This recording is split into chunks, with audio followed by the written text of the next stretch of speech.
Hello friends. तो आज की हमारी मूवी दो माउसीज के बारे में है जो अपने किंगडम को बचाने के लिए एक मैजिकल जर्नी पर जाते हैं। लेकिन क्या वो इसमें कामयाब हो पाएंगे? तो चलिए देखते हैं इनकी रोमांचक जर्नी को। मूवी शुरू होती है जंगल में बने एक बड़े से पेड़ से, जहाँ एक माउस फैमिली रहती है। यहाँ हम काफी सारे बच्चों को खेलते हुए देखते हैं जो छुट्टियों में अपने दादाजी के घर आए हैं। और इन्हीं में से एक है चिप, जिसे छोटा होने के कारण कोई अपने साथ नहीं खिलाता। उदास होकर वो रोने लगता है और उसे खुश करने के लिए दादाजी उसे एक मैजिकल स्टोरी सुनाते हैं। ये कहानी एक छोटे से माउस एडम की है जो असल में एक जादूगर भी था, लेकिन वो मैजिक को अच्छे से यूज नहीं कर पाता था। आगे हम उसे एक फेरी को समन करते हुए देखते हैं, लेकिन वो उस पर कंट्रोल नहीं कर पाता और फेरी गुस्से में उसे बहुत मारती है। एडम भी ये सोचकर उदास हो जाता है कि इस तरह वो एक महान जादूगर कभी नहीं बन पाएगा। और तभी उससे मिलने उसकी फ्रेंड सैम वहाँ आती है। सैम बहुत ही एडवेंचरस और डेयरिंग टाइप की माउस है और हमेशा उसे समझाती है कि तुम्हारे अंदर बहुत पोटेंशियल है जो सही टाइम आने पर अपने आप बाहर आ जाएगा और तब तुम एक माहिर जादूगर बन जाओगे। एडम उसे अपने ड्रीम के बारे में बताता है कि कैसे वो अपने लिए एक कैसल बनाना चाहता है ताकि यहाँ की प्रिंसेस से शादी कर सके। लेकिन सैम को लगता है कि कैसल से अच्छा तो जंगल की लाइफ है जहाँ तुम नेचर के क्लोज रह सकते हो। तभी उन्हें कैट की आवाज सुनाई देती है, जिस पर सैम कहती है कि मैं हमेशा से एक कैट को पास से देखना चाहती थी। और एडम को भी ना चाहते हुए उसके पीछे जाना पड़ता है। वहाँ सैम उसे बताती है कि कैट की मूंछों के बाल बहुत स्पेशल होते हैं और अगर तुम उससे अपनी छड़ी बना लो तो ये तुम्हारे मैजिक को और निखार सकती है। एडम उस कैट का खाना बनने से मना कर देता है और तभी वो देखते हैं कि कैट ठीक उनके पीछे खड़ी हुई है। एडम डरते हुए उसकी मूंछों का एक बाल तोड़ लेता है और उससे बचने के लिए वो दोनों एक पेड़ में छुप जाते हैं। अचानक वहाँ एक दूसरी कैट भी आ जाती है और सैम एडम से कहती है कि तुम्हें शायद अपनी नई छड़ी यूज करनी चाहिए। एडम को इस पर बिल्कुल विश्वास नहीं होता, लेकिन उसके छड़ी घुमाते ही वो गायब होकर नीचे बनी एक टनल में आ जाते हैं। वहाँ वो देखते हैं कि हजारों रैट्स उस जगह की खुदाई कर रहे हैं, जिनका कैप्टन है टिम नाम का एक रैट। उसके रैट्स भूख से बहुत परेशान हैं, लेकिन टिम उन्हें बताता है कि हमारे पास खाने का बिल्कुल टाइम नहीं है, क्योंकि पहले हमें माउस किंगडम पर कब्जा करना होगा और फिर तुम जी भर कर खा सकते हो। वो अपने सोल्जर्स से जल्दी करने को कहता है और इधर सैम भी एडम से ये बात किंग तक पहुंचाने को कहती है। तभी टिम का मोल उन्हें देख लेता है और वो अपने 3 रैट्स को उनके पीछे भेजता है। सैम सीटी बजाकर उन कैट्स का ध्यान खींचती है और उन्हें देखकर वो रैट्स वहाँ से भाग जाते हैं। टिम उनकी नाकामी से बहुत निराश होता है और कहता है कि मुझे ये बात मास्टर ड्रैको को बतानी होगी। ड्रैको असल में एक डार्क क्रीचर है जिसने रैट के साथ मिलकर ये प्लान बनाया है और वो टीम से तुरंत उन रैट्स को पकड़ने को बोलता है ताकि माउस किंग तक उनका ये प्लान ना पहुंच पाए। वो खुद भी अपने एक डार्क क्रीचर को उन्हें पकड़ने को भेजता है और सैम और एडम उससे बचकर भागने लगते हैं। जंगल से बाहर आते ही वो क्रीचर गायब हो जाता है और सैम समझ जाती है कि ये रोशनी में बाहर नहीं आ सकते। फिर वो एडम को पैलेस की ओर भेजती है, लेकिन डर के मारे वो ये काम अपनी एक फेरी को करने को बोलता है। फेरी टाउन से होते हुए एक रूम तक आती है जो असल में रॉयल मैजिशियन डाली की लैब है और उसे एडम का दिया हुआ मैसेज देती है। वो तुरंत ये बात अपने किंग को बताने जाता है और बोलता है कि सिटी पर एक भयानक खतरा आने वाला है। वो मैजिक से एडम को भी वहाँ ले आता है और कहता है कि आगे की बात आपको यही माउस बताएगा।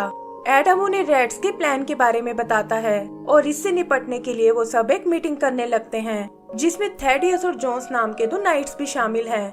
डाली उन्हें वार्न करता है कि ड्रैको बहुत ही शातिर जादूगर है और मेरी ताकत उसका मुकाबला नहीं कर सकती। वो इस काम के लिए एडम से हेल्प लेने को बोलता है, लेकिन थेडियस को लगता है कि ये छोटा सा जादूगर भला उनकी क्या मदद कर पाएगा।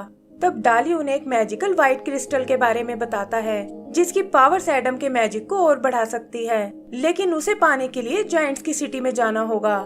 किंग के पास भी और कोई चारा नहीं होता और वो एडम को मिशन पर भेजने के लिए तैयार हो जाता है। फिर वो पैलेस में बने एक सीक्रेट रूम में आते हैं जहाँ डाली उन सबको एक कॉइन दिखाता है और कहता है कि इसी के बदले जायंट तुम्हें वो क्रिस्टल दे सकते हैं। एडम की प्रोटेक्शन के लिए थेडियस और जोन्स को भी इस मिशन का पार्ट बनना पड़ता है और वो इस बात से बिल्कुल खुश नहीं होते। फिर डाली एडम को एक मैप देता है जिसमें उस जायंट बबल के हाउस का नक्शा बना हुआ है और बताता है कि वहाँ का रास्ता एक मैजिकल ट्री से निकलता है जिस पर ढेर सारी विंडोज बनी होंगी। किंग और क्वीन भी प्रिंसेस के साथ उन्हें अलविदा बोलने आते हैं और एडम को लगता है कि ये प्रिंसेस को इम्प्रेस करने का अच्छा मौका है।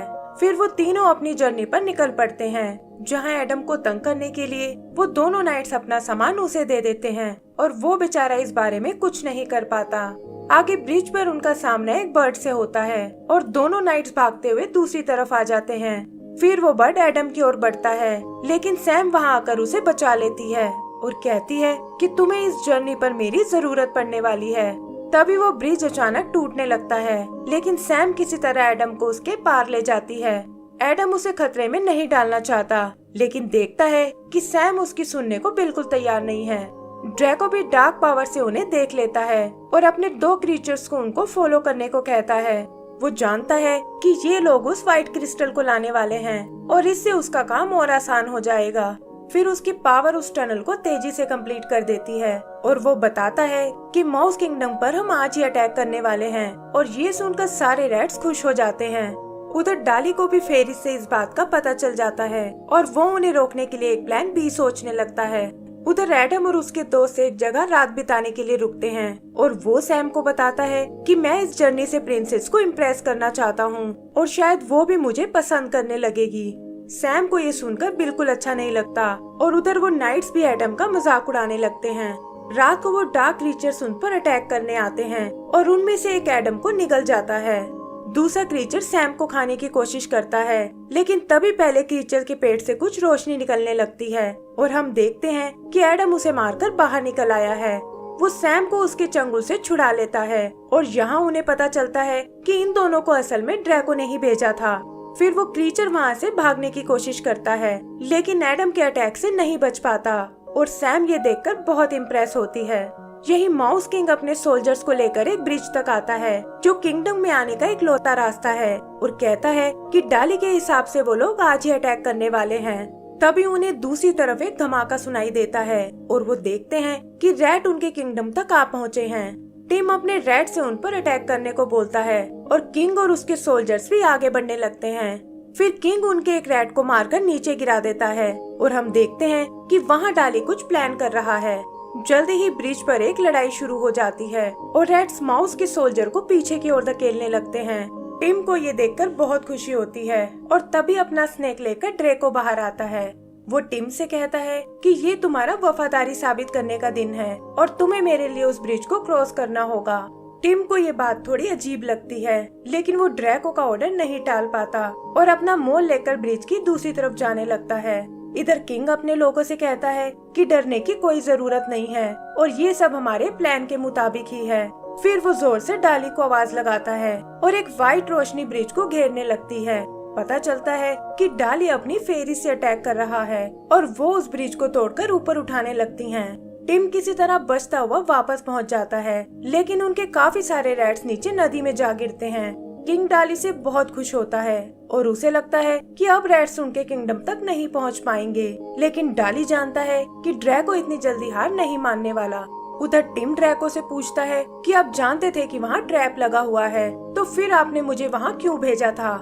लेकिन ड्रैको उसे शांत रहने को बोलकर वहाँ से चला जाता है और सोचता है कि डाली ने अपनी चाल कुछ ज्यादा ही जल्दी चल दी।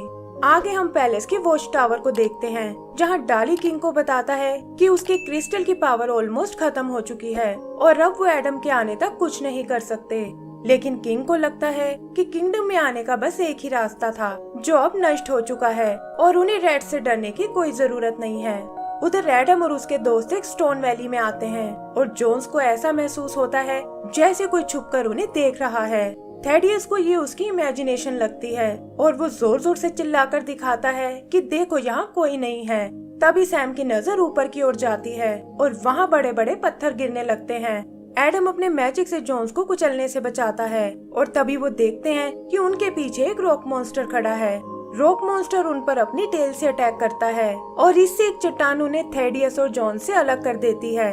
वो समझ जाते हैं कि अब इस मॉन्स्टर से बचना बहुत मुश्किल है, लेकिन तभी जॉन्स उस चट्टान के 2 टुकड़े कर देता है और रॉक मॉन्स्टर भी ये देखकर वहाँ से भाग जाता है। उधर टिम ड्रैको को बताता है कि ब्रिज बनाने की तैयारी हो चुकी है और ड्रैको उसे काम जल्दी शुरू करने को कहता है। टिम अपने रैट्स को लेकर बाहर आता है और माउस गार्ड ये देखकर अपने किंग को बताने जाते हैं। किंग को रेड्स की नादानी पर बहुत हंसी आती है क्योंकि ब्रिज बनाने में उन्हें महीनों लग जाएंगे, लेकिन वो नहीं जानते थे कि ब्रिज तो बस उनका ध्यान भटकाने के लिए है और ड्रैको तो असल में अंडरग्राउंड रास्ते से आने वाला है। आगे हम एडम और उसके दोस्तों को देखते हैं जो अब एक हॉन्टेड फॉरेस्ट में आ पहुँचे हैं और उन्हें डरता देख सैम उनकी हिम्मत बढ़ाती है। फिर मैप यूज करके वो आगे बढ़ने लगते हैं, लेकिन पता चलता है कि ये रास्ता तो गोल गोल घूम रहा है। थेडियस को एडम पर बहुत गुस्सा आता है, लेकिन तभी उनकी नजर सामने खड़े उस पेड़ पर पड़ती है जिसमें ढेर सारी विंडोज बनी हुई हैं और वो समझ जाते हैं कि डाली ने उन्हें सही रास्ता बताया था। अंदर वो सभी चीजों को उड़ते हुए देखते हैं और वो भी इस एक्सपीरियंस का मजा लेने लगते हैं। तभी नीचे बना एक होल उन्हें अपने अंदर खींचने लगता है और वो उसके थ्रू एक ग्राउंड में आ जाते हैं। यहाँ उनका सामना एक फुटबॉल से होता है और वो देखते हैं कि बड़े बड़े जायंट्स भागते हुए उनकी ओर आ रहे हैं। यहाँ से निकलकर वो एक सिटी के पास आते हैं और सोचते हैं कि आखिर हम उस बबल नाम के जायंट को कैसे ढूंढेंगे। मैप की मदद से जल्दी ही वो उस घर को ढूंढ लेते हैं और देखते हैं कि इस पर भी मैप के जैसा ही एक निशान बना हुआ है।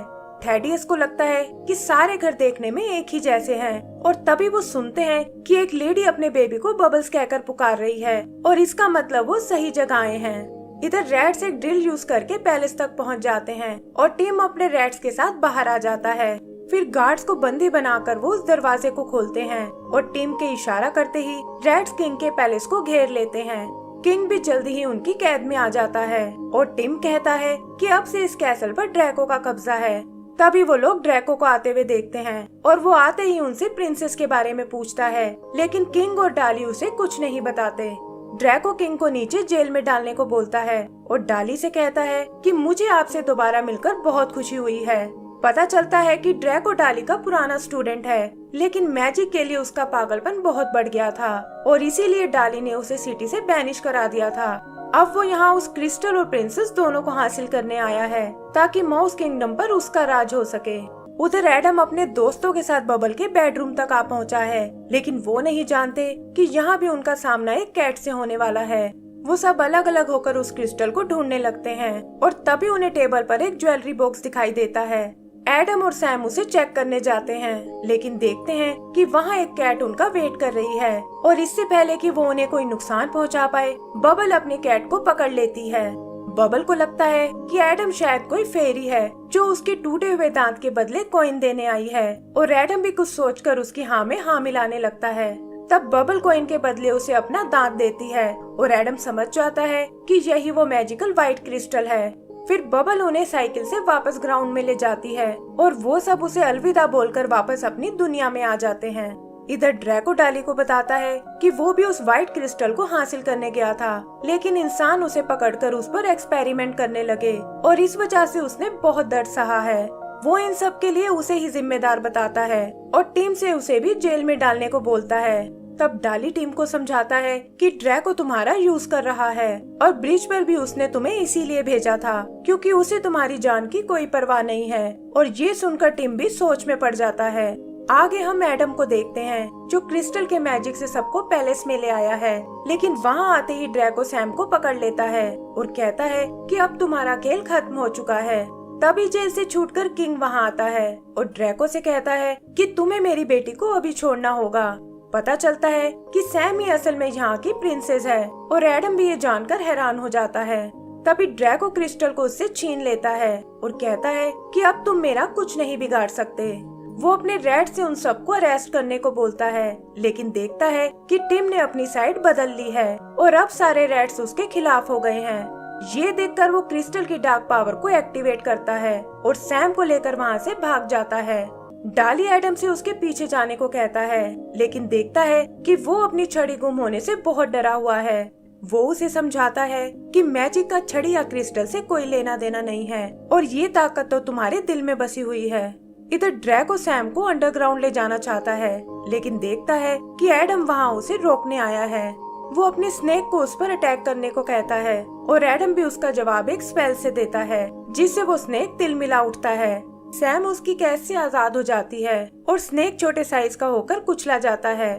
ड्रैको भी फाइनली अपने आर्मर से बाहर आता है और पता चलता है कि वो तो उन्हीं की तरह एक नॉर्मल माउस है जो इंसानों के एक्सपेरिमेंट से पागल हो चुका है। फिर वो क्रिस्टल को लेकर आपस में लड़ने लगते हैं और ऐसा लगता है जैसे ड्रैको एडम पर भारी पड़ रहा है। तभी सैम उसका साथ देने आती है, जिससे वो क्रिस्टल तेजी से चमकने लगता है और ड्रैको उसकी चमक से बचते हुए एक गड्ढे में जा गिरता है। उन्हें लगता है कि शायद अब खतरा टल चुका है, लेकिन ड्रैको वापस आकर क्रिस्टल को हथिया लेता है और कहता है कि अब इस गेम को खत्म करने का टाइम आ गया है। तभी एडम को एक आइडिया आता है और वो अपने मैजिक से एक फेरी को समन करता है, जो उड़ते हुए सीधा ड्रैको के पास आ जाती है। ड्रैको उसे खुद से दूर करने की कोशिश करता है और इसी चक्कर में वो फेरी गुस्सा हो जाती है। फिर वो ड्रैको को पकड़कर उसकी खूब पिटाई करती है और उसे लेकर अंडरग्राउंड में गायब हो जाती है। तभी किंग और बाकी लोग भी वहां आ पहुंचते हैं और थैडियस भी एडम की हिम्मत की तारीफ करता है। टिम अपने रैट्स के साथ वापस जाने लगता है और कहता है कि अब से हमारे बीच कोई दुश्मनी नहीं है। फिर वो क्रिस्टल पावर से उस गड्ढे को हमेशा के लिए भर देते हैं, जिससे वहाँ एक बड़ा सा पेड़ निकल आता है और सैम एडम से कहती है कि अब से यही हमारा कैसल होगा। इसी के साथ चिप के दादाजी की स्टोरी खत्म हो जाती है और पता चलता है कि वो ही असल में एडम और सैम हैं। एंड सीन में हम देखते हैं कि चिप भी अपने दादाजी की तरह एक जादूगर ही है और इसी के साथ हमारी ये मूवी खत्म हो जाती है। तो दोस्तों, अगर आपको ये मूवी पसंद आई हो तो प्लीज हमें लाइक एंड सब्सक्राइब करना ना भूलें। Thank you.